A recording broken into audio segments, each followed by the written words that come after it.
Hello students, welcome to all of you. आज अपने 10th class के जो साइंस के स्टूडेंट्स हैं अपने उनके लिए उनके एग्ज़ाम पैटर्न और एग्ज़ाम के पॉइंट ऑफ व्यू से कुछ इम्पोर्टेंट क्वेश्चंस, एमसीक्यूज़ और फिल इन द ब्लैंक्स को डिस्कस करेंगे। अच्छा, अब ये जो एमसीक्यू का पैटर्न है वो थोड़ा सा हमने मॉडरेट रखा है और थोड़ा सा क्वेश्चंस को घुमा के रिप्रेजेंट किया है।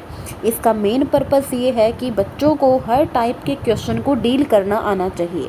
आप सब ने सब कुछ पढ़ रखा है, लेकिन उसको अप्लाई कैसे करना है उसको अपने इन क्वेश्चंस के अंदर डिस्कस करेंगे। तो आप ये वीडियो ज़्यादा से ज़्यादा अपने फ्रेंड्स को शेयर करें और वीडियो को लास्ट तक देखें ताकि इसका अच्छा आउटपुट आपको मिल सके। अच्छा देखो, सबसे पहले क्वेश्चन है हमारे पास में कि निम्न में से कौन सा अंग पाचन से संबंधित नहीं है। हम कीवर्ड को पकड़ेंगे नहीं।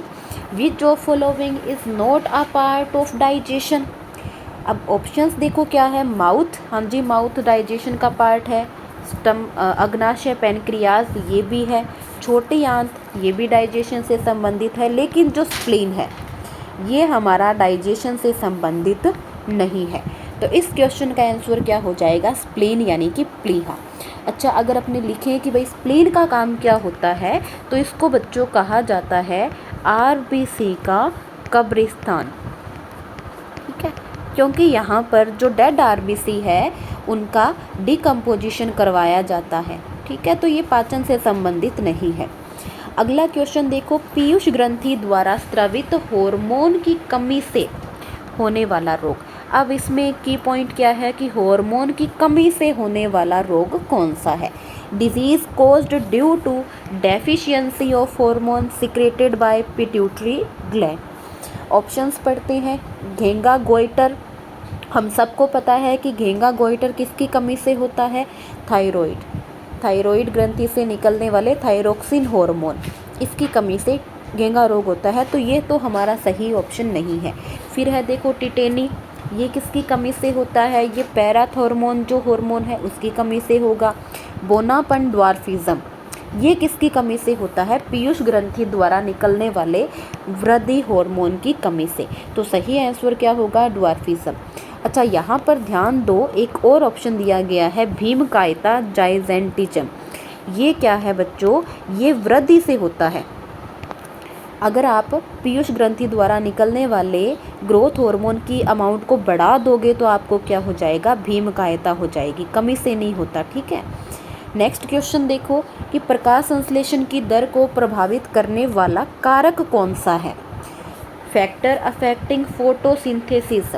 आपको वो फैक्टर बताना है जो फोटोसिंथेसिस को इफेक्ट करेगा। ऑप्शंस पढ़ो। हरित लवक, तो हरित लवक तो इफेक्ट करेगा। तापमान, टेम्परेचर भी करेगा। क्यों करेगा? क्योंकि तापमान के ऊपर ही एंजाइम काम करेंगे। सूर्य का प्रकाश, सनलाइट, बिना सनलाइट के तो फोटोसिंथेसिस नहीं हो सकता। तो आंसर क्या होगा? उपरोक्त सभी, ऑल ऑफ दिस। अगला क्वेश्चन देखो बच्चों कि निम्न में से कौन सा एक लिंगी पादप है? यूनिसेक्सुअल प्लांट कौन सा है? एक लिंगी, यूनिसेक्सुअल का मतलब उसमें या तो मेल होगा या फीमेल होगा, दोनों एक साथ नहीं होंगे। सबसे पहले ऑप्शन है पाइनस, फिर है सरसों मस्टर्ड, फिर है खीरा कुकुम्बर और लास्ट में है आम यानी कि मैंगो। तो देखो बच्चों, इनमें जो खीरा कुकुम्बर है वो क्या है? हमारा मोनोकोट प्लांट है। बाकी सारे कैसे हैं? डाइकोट। आपने पाइनस का नाम नहीं सुना होगा तो ये आपके लिए लिटिल बिट कंफ्यूजिंग हो सकता है। अगला क्वेश्चन देखो, अंतरोपण को प्रेरित करने वाला हार्मोन कौन सा है? अंतरोपण, इम्प्लांटेशन को प्रमोट करने वाला हार्मोन। अच्छा, इम्प्लांटेशन क्या होता है कि युग्मनज या बोल दो भ्रूण का गर्भाशय की भित्ति के साथ में आकर जुड़ जाना अंतरोपण कहलाता है। The attachment of embryo with the walls of uterus is called as implantation. तो इम्प्लांटेशन को बढ़ाने वाला हार्मोन कौन सा होता है? प्रोजेस्टेरोन। ठीक है, that is why progesterone is called as pregnancy hormone. ठीक है, तो प्रोजेस्टेरोन हार्मोन हमारा यहाँ पर सही आंसर होगा। एस्ट्रोजन क्या करता है? ये अंडकोशिका एग सेल के फॉर्मेशन को प्रमोट करता है। टेस्टोस्टेरोन का काम होता है मेल के अंदर सेकेंडरी सेक्सुअल कैरेक्टर्स को डिनोट करना। एफएसएच का काम होता है अंडोत्सर्ग को, पुटकीय निर्माण को प्रेरित करना। अगला क्वेश्चन देखो कि जैव अनिम्नीकरणीय बायो नॉन डिग्रेडेबल मटेरियल कौन सा है। तो बायो नॉन डिग्रेडेबल क्या होता है, वो मटेरियल जिसके ऊपर माइक्रोब्स एक्शन नहीं कर सकते, जिसको डिकम्पोज नहीं किया जा सकता, जिसका अपघटन नहीं होता, वो जैव अनिम्नीकरणीय पदार्थ है। तो इनमें से कौन कौन से हैं, हैवी मेटल भी होती है, डीडीटी भी होता है, पॉलीथीन भी और उपरोक्त सभी। तो यहाँ पर जैव अनिम्नीकरणीय पदार्थ कौन से होंगे, उपरोक्त सभी। अगला क्वेश्चन देखो कि निम्न में से कौन सी हरित गैस नहीं है। तो यहाँ पर 3 गैसें होंगी जो ग्रीन हाउस गैसेस हैं, एक नहीं है, तो नहीं वाले को आपने आइडेंटिफाई करना है।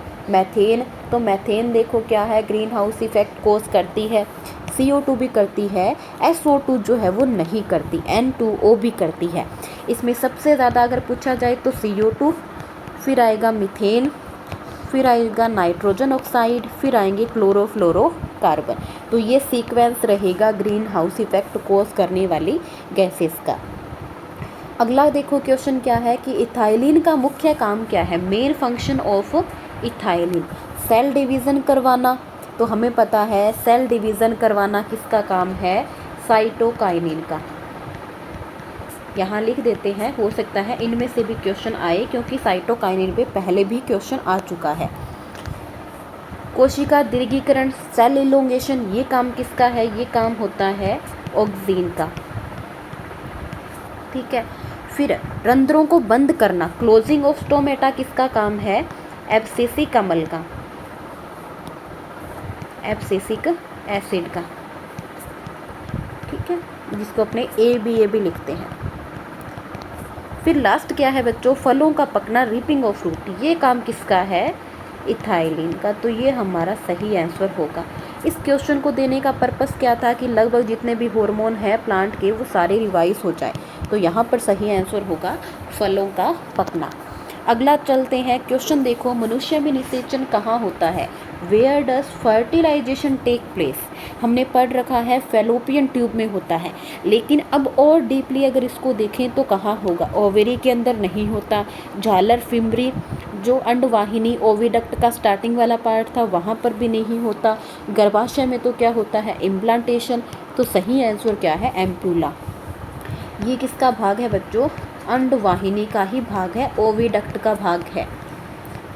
और इस एम्प्यूला के अंदर क्या होता है, निषेचन। अगर मान लो सीधा ही ऊपर से क्वेश्चन पूछा जाएगा तो वो आपको सीधा ही अंडवाहिनी ऑप्शन में दे सकता है। जनरली पूछा जाए तो अंडवाहिनी करो। इस टाइप का अगर डीप क्वेश्चन है तो आपको याद रखना है एम्प्यूला। अगला क्वेश्चन देखो, जीन शब्द किसने दिया, gene word was given by Mendel, नहीं, जॉनसन, हाँ जी। तो जॉनसन ने क्या दिया था, जीन वर्ड। ठीक है, अच्छा बैटसन की बात करें तो बैटसन ने क्या दिया था, इन्होंने जेनेटिक्स वर्ड दिया था, आनुवांशिकी वर्ड दिया था।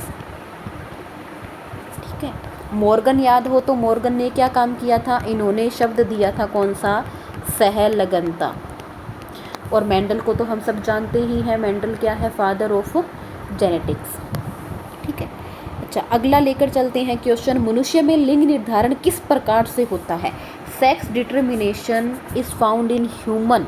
हमने पढ़ रखा है कि ह्यूमन के अंदर क्या है, टोटल 46 क्रोमोसोम होते हैं, 23rd पेयर डिसाइड करेगा कि जेंडर क्या होगा। अब इन्होंने टाइप पूछ लिया, तो टाइप में देखो पहला क्या दे रखा है, XX, एक्सो। एक्सो जैसा हमने कुछ नहीं पढ़ा, ये भी ऑप्शन नहीं पढ़ा हुआ, ये हमने पढ़ा है, याद हो तो हमने यही क्रोमोसोम जो है वो बनाए हैं। अच्छा ध्यान रखना कि जब पहले वाले जो 2 क्रोमोसोम लिखे जाते हैं वो किसके होते हैं, फीमेल के, और बाद वाला जो क्रोमोसोम का पेयर होता है वो किसका होगा, मेल का। अगर इसी को यहाँ पर ऑप्शन में रिवर्स करके दे देते तो वो गलत हो जाता, आंसर हमारा सही यही रहेगा। अच्छा अगुणित द्विगुणित किस में पाया जाता है, हैप्लॉइड डिप्लॉइड किस में होगा, तो याद रखना ये मिलता है आपको मधुमक्खी के अंदर। हालांकि ये थोड़ा टॉप लेवल का क्वेश्चन है लेकिन फिर भी याद रख सको तो बहुत अच्छी बात है। अगला क्वेश्चन, उत्परिवर्तनवाद म्यूटेशन की थ्योरी जो है वो किसने दी थी, तो हमने बहुत ही अच्छे से पढ़ रखा है, ये थ्योरी दी थी किसने, ह्यूगो डी व्रिस ने। इवनिंग प्रिमरोज के ऊपर इन्होंने काम किया था। अगला क्वेश्चन देखो बच्चों, रक्त दाब मापन का यंत्र क्या है? रक्त दाब measurement, blood pressure measuring instrument कौन सा है? तो बिल्कुल सीधा सीधा हमारा आंसर है स्फिग्नोमोनोमीटर। कंफ्यूज करने के लिए स्फोनोमीटर लिखा है, लेकिन सही आंसर आपको याद रखना है स्फिग्नोमोनोमीटर। अच्छा, ह्यूगो डिवरीज के साथ मैं लिख देती हूँ, इन्होंने काम किया था इवनिंग प्रिमरोज के ऊपर। ठीक है, थोड़ा टॉप लेवल का ये क्वेश्चन बन जाता है। आगे देखो, वायवीय श्वसन तथा अवायवीय श्वसन के मध्य कौन सा चरण सम्मिलित रूप से होता है? यानी कि कौन सा इनके बीच में कॉमन स्टेप है? किसके बीच में? एरोबिक और एनएरोबिक के बीच में। तो ये स्टेप बच्चों कौन सा होता है? ग्लाइकोलाइसिस। इसके लिए साफ साफ लाइन आपने याद करनी है कि ग्लाइकोलाइसिस वायवीय श्वसन में भी होता है और अवायवीय के अंदर भी होता है। अगला क्वेश्चन देखो कि मनुष्य में कपालीय तंत्रिकाएं, क्रैनियल नर्व्स का नंबर कितना है? 11 जोड़ी, 31 जोड़ी, 10 जोड़ी या फिर 12 जोड़ी? तो कितनी होती है बच्चों? 12 जोड़ी होती है। अगर इसी की जगह पे आपसे क्या पूछी जाती, मेरु तंत्रिकाएं पूछी जाती, तो उनका नंबर कितना होता? 11 जोड़ी। ठीक है, आगे देखो, फिल इन द ब्लैंक्स आ गए हमारे कि मानव में शुक्राणु, स्पर्म इन ह्यूमन इज, मानव में शुक्राणु क्या होता है? तो याद रखना कि मानव में जो शुक्राणु है वो क्या होता है बच्चों? अगुणित होता है। क्या होता है? अगुणित, यानी कि हैप्लॉइड। अच्छा, अब आपको पता है कि नर में शुक्राणु क्या है? नर युग्मक भी है, तो ये भी इसका आंसर जाता है, बट एग्जैक्ट आंसर क्या होगा? अगुणित। ठीक है, आगे बढ़ते हैं। अगला फिल इन द ब्लैंक्स है कि किसी लक्षण के कर्मागत स्वरूप जो जीनों की उपस्थिति के अनुसार अभिव्यक्त होते हैं उन्हें क्या कहते हैं? Dash are the alternative forms of character which express according to presence of gene. तो ऑल्टरनेटिव फॉर्म्स को क्या बोलते हैं बच्चों? हमने पढ़ रखा है, इनको बोलते हैं युग्म विकल्पी। इनको अपने क्या बोलेंगे? एलील नाम इनको दिया जाता है। तो लिटिल बिट कंफ्यूजिंग है, स्टेटमेंट के बेस पे ये अगर पूछ लिया जाता है तो। ठीक है, आगे चलते हैं। अगला क्वेश्चन, डैश में पर्णकलिका द्वारा कायिक प्रवर्धन होता है। लीफ बड से प्रोपागेशन का एग्जाम्पल क्या है? एक ही पढ़ा है हमने, ब्रायोफिलम।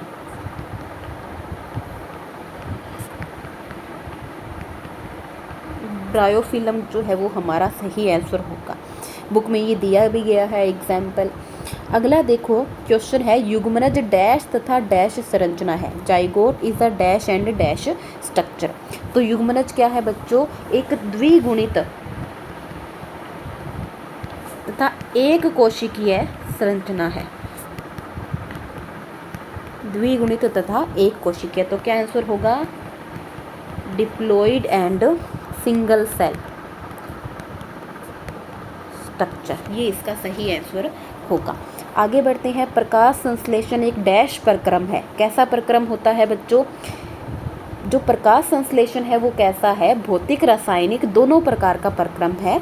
तो आप इसको लिखोगे भौतिक रासायनिक प्रक्रम है। फिजिको केमिकल प्रोसेस होता है। अच्छा, फिजिको केमिकल क्यों बोला? क्योंकि देखो इसमें गैसीय आदान प्रदान हो रहा है जो कि एक भौतिक प्रक्रम है, और इसमें अपने क्या कर रहे हैं? अभिक्रियाएं भी भाग ले रही है, तो ये केमिकल प्रोसेस भी है। तो ये दोनों प्रकार का होता है। आगे देखो, छोटी आंत में अवशोषण सर्वाधिक होता है क्योंकि इसमें डैश की उपस्थिति होती है। The maximum absorption take place in small intestine because it has dash. क्या होते हैं बच्चों इसके पास में? इसके पास में होते हैं विलाई, और विलाई की प्रेजेंस की वजह से ही ये क्या करती है? अधिकतम अवशोषण। अगला क्वेश्चन, मेंडल के द्विसंकरण में लक्षण प्रारूप। अब क्या पूछा है? डबल डाई हाइब्रिड क्रॉस में फिनोटाइप लक्षण प्रारूप पूछा है। तो कितना आता है बच्चों? 9:3:1, 9:3:1, ये हमने पढ़ रखा है। ऐसे ही जीन प्रारूप पूछता तो वो कितना आता? 12:24:12:1। अच्छा, आगे देखो, किसी पारितंत्र में ऊर्जा का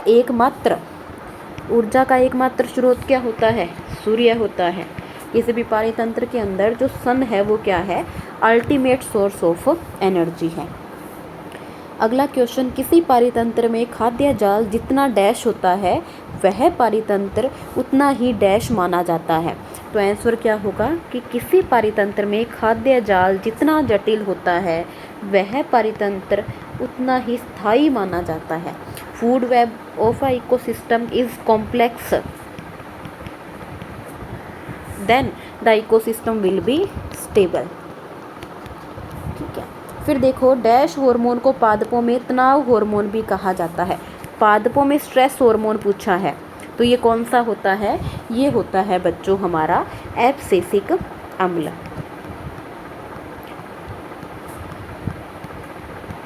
ABA एब्सिसिक एसिड इसका सही आंसर होगा। इसे पादपों के अंदर स्ट्रेस हार्मोन के नाम से भी जाना जाता है क्योंकि ये विपरीत परिस्थितियों के अंदर पादप को सक्षम बनाता है कि वो जीवित रह सके। आगे है डैश मिश्रित ग्रंथि का उदाहरण है। तो मिश्रित ग्रंथि का उदाहरण क्या है बच्चों हमारे पास में, अग्नाशय, पेनक्रियास। ठीक है, तो पेनक्रियास क्या है, मिश्रित ग्रंथि का, मिक्स्ड ग्लैंड का एग्जाम्पल है। आगे बढ़ते हैं, वक्र की क्रियात्मक व संरचनात्मक इकाई क्या होती है, वृक्काणु, जिनको हम क्या कहते हैं, nephron. Nephron are the structural and functional unit of kidney. Next देखो डैश एक जीवाणु जनित यौन संचारित रोग है। कौन सी, एक बैक्टीरियल एसटीडी है। तो एक बैक्टीरियल एसटीडी आप याद कर लो कौन सी, सुजाक, या फिर आप सिफिलिस भी इसका आंसर कर सकते हो। हम लिख देते हैं गोनेरिया। गोनेरिया, सुजाक भी इसको बोला जाता है। इसके अलावा सिफिलिस भी क्या है, जीवाणु जनित है। दोनों में से कोई भी आप यहाँ पर कर सकते हो। आगे बढ़ते हैं, अगला क्या है कि लार में डैश एंजाइम पाया जाता है जो डैश के पाचन में सहायक है। तो बच्चों लार सलाइवा के अंदर कौन सा एंजाइम होता है, सलाइवा में होता है टाइलिन, या फिर जिसको क्या बोला जाता है, सलाइवरी अमाइलेज। किसके पाचन में सहायता करता है, स्टार्च के। ठीक है, तो आंसर होगा टाइलिन या फिर सलाइवरी अमाइलेज लिख दो, और स्टार्च के पाचन के अंदर ये हेल्प करेगा। अगला देखो, पादप में प्राग नली का अंडाशय की तरफ गति करना किसका उदाहरण है। तो ये उदाहरण किसका है बच्चों, रसायनानुवर्तन का। तो पोलन ट्यूब का ओवेरी की तरफ मूवमेंट करना किसका एग्जाम्पल है, कीमोट्रोपिक मूवमेंट का। ये बहुत ही इम्पोर्टेंट है, तो काफ़ी बार ये पूछा भी गया है। जैसे पिछले साल इसका डायग्राम पूछा गया था कि प्राग नली के वृत्तिकाग्र पर अंकुरण का डायग्राम बनाओ। ठीक है, तो इस टाइप का क्वेश्चन आ सकता है। अगला क्वेश्चन देखो कि शरीर में हार्मोन क्रियाविधि का नियमन। ये क्वेश्चन बच्चों 2022 वाले पेपर के अंदर पूछा गया है, तो इम्पोर्टेंट क्वेश्चन है। Regulation of hormone action is done by, आपको मैंने 2-3 बार ये बात बताई है कि कौन सी विधि द्वारा होता है, पुनर्भरण विधि। इसको बोलते हैं फीडबैक मैकेनिज्म। यहाँ पर हाइपोथैलेमस फीडबैक मैकेनिज्म पर काम करेगी और शरीर के सभी हार्मोन की क्रियाविधि का क्या किया जाएगा, नियमन किया जाएगा। ठीक है, तो ये कुछ MCQs और कुछ फिल इन द ब्लैंक्स थे हमारे चैप्टर से रिलेटेड जो हमने यहाँ पर डिस्कस किए।